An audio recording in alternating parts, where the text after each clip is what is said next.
Jets got Tyron Smith. We're hosting Mike Williams. I'm excited for this. I got a flow chart. I want to break down my New York Jets draft strategy. Jets, Jets! Boys and girls, I'm very excited to talk to you today. I have a New York Jets draft strategy, all the stuff moving around, Tyron Smith, maybe a Mike Williams coming in the future, next few days here. I'm looking forward to this, and I have a Jets draft strategy that I think is pretty rock solid. Hopefully I didn't mess it up too much. This flowchart took me way too long to develop, but you guys can let me know your thoughts in the comment section down below. So without further ado, let's hop into my draft strategy, and I'll break this down for you and my thought processes across the way. So we start at the top. Did the Jets sign a wide receiver too? Let's say they wind up getting Mike Williams on Monday. He winds up signing a contract. He says, okay, I'm ready to go for a ring. Prove it year in New York. This is where I want to be. Then, if that's a yes, can you trade down? Let's work off the best case scenario assumption first off. Jets can move down. If that's the case, Brock Bowers becomes my top weapon, I think, especially because I don't think that Odunze is going to be there. I'd be kind of surprised at that point, and I like some of the deeper wide receivers in this class already. So if you can get a Bowers that could, really jettison your offense to a whole nother level, that would probably be my selection here. Now, if Bowers is not available, then I would look at a guard tackle hybrid, someone like a Troy Fautanu out of Washington. This would give you the depth on your offensive line to help protect against injury to AVT and to Tyron Smith and Morgan Moses. Some guard tackle flexibility I think is really important there. In the event he's not available, I would look towards Jackson Powers-Johnson, the center guard from Oregon. Again, positional flexibility. Maybe a tackle goes down, AVT's got to kick out. Then you've got Tittman and Powers-Johnson that can both play guard. So I'm trying to prevent any sort of terrible situation going on with the Jets offensive line. In the event that you've gotten to this point and there is no, let's say Powers-Johnson is not available, then I think I'm probably pivoting to wide receiver here. And Brian Thomas Jr. is the receiver that I've kind of keyed in on in this sort of scenario where I really like him. I like the height. I like the size. I like the explosiveness, the speed, 4.3 speed. Would love that. So then, let's say, let's go down the branch of you've got Fautanu or Powers-Johnson first, because those two kind of go together. I would look for Xavier Legette out of Southern Carolina. There we go. Gamecocks. I would look for Xavier Legette at that point. I think he's like Deebo Samuel light. I would really be excited to get him in the second round pick, assuming you trade down and you're able to pick up a second round pick. In the third round, if you can get a Xavier Legette, then I would go with a Van Pran, which gives you that center guard flexibility while also having the tackle flexibility as well. Now, maybe you swap out Van Pran in the event you get Jackson Powers-Johnson, and then you maybe go more of the tackle route. So that, I guess, is a little bit of flubbed up. And then Malik Washington in the fourth round as our slot wide receiver. This guy plays much bigger than he actually is. 5'9". I thought this dude was like 6'1" when I started watching his tape. I would take him, replace, bump Gibson back a little bit. He'd be your backup slot in that capacity. But I like Malik Washington a lot right there. Now, in the event you don't get either a Fautanu or a Jackson Powers-Johnson, let's go the draft route of Brian Thomas Jr. The size, the speed, everything is right there. He did it against the top-level competition in the SEC.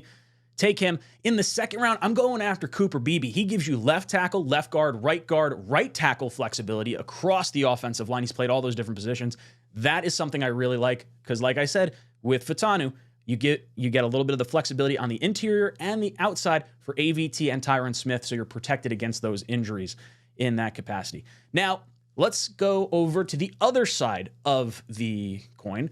Let's say you wind up drafting a Bowers or an Odunze, and that's kind of where we'll filter it down here. I like going Odunze because I don't think Mike Williams is going to be here super long. I think it's probably going to be a one-year contract, so he can jettison himself to a new contract after that. So if you do that, Odunze, Wilson, moving forward, this is going to be a really nice option for the New York Jets, at least for the next few years. With Rodgers, he gets a weapon. If you go the tight end route, now you got Bowers, who's a home run threat at tight end. You have Brees, who's a home run threat at running back, and you have Garrett, who's a home run threat at wide receiver. You have options at every level of the offense. Very much like that. Now you have to figure out, do you still have a second round pick? So were you able to trade up from the third round or figure out some way to get into the second round?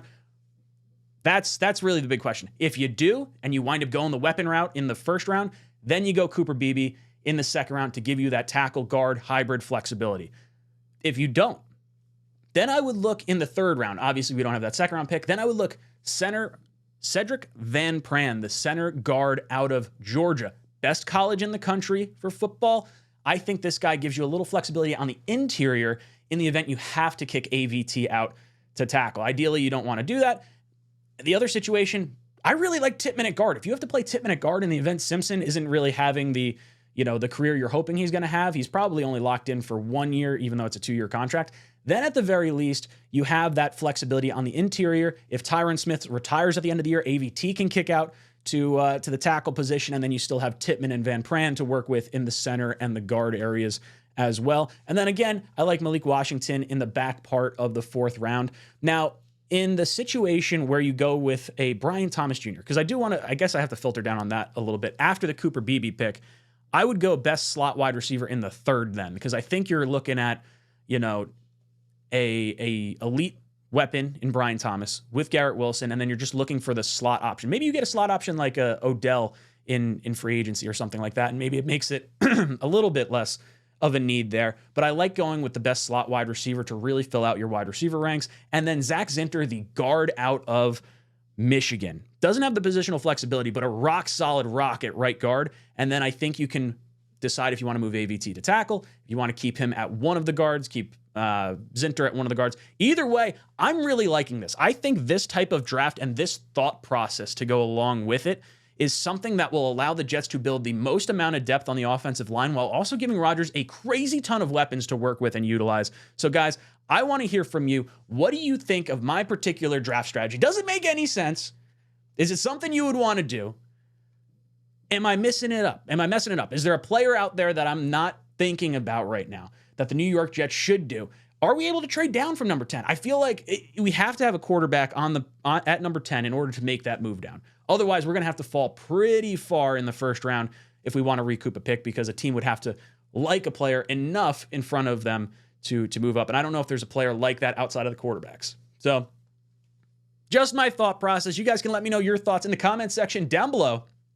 And as always, go Jets. Thank you guys so much for hitting the like and subscribe button on these videos. It goes a long way towards growing the channel. And then occasionally I get sponsors like this. So if you want to help support the sponsor of the channel, or maybe just get yourself some cool gear or some good discounts, you can click the link in the description down below. Today's sponsor, 𝐶𝐻 is going to give you 25% off your order using promo code JetsTalk. Link in the description down below. They've got gummies, THC syrup, THC seltzers. I just discovered these things. They are incredible.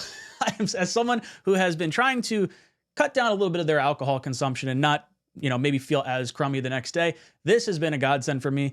Keep me nice and calm, cool, and collected, especially with all the hurdles that our Jets throw our way and all the headaches that we got to deal with as fans. So if you guys want to help support the channel, maybe get yourself a little bit of a discount as well. Support the sponsor of the channel, 𝐶𝐻. Thank you so much for watching the show.